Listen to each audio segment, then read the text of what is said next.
మీరు శ్వాస ముద్ర ప్రాక్టీస్ చేయాలి. శ్వాస ముద్ర చేస్తే మనకు శ్వాసకు సంబంధించిన సమస్యలు రాకుండా ఉంటాయి.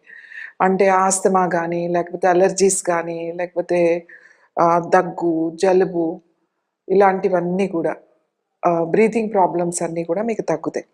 సో, శ్వాస ముద్ర ఎలా చేయాలి? మీ 2 చేతులు మీ చిటికెన వేలు ఈ బొటన వేలు దగ్గర ఇక్కడ పెట్టుకోండి.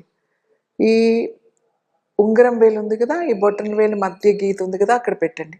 ఈ మధ్య వేలు ఈ బొటన వేలుకి పెట్టాలి. చూపుడు వేలు ఒక్కటి ఇట్లా స్ట్రెయిట్ ఉంటుంది. ఈ చేయి కూడా అంతే ఇలా పెట్టాలి. ఇలా. సో, ముద్ర ఇలా 2 మోకాళ్ళ మీద ఉంచుకొని, కళ్ళు మూసుకొని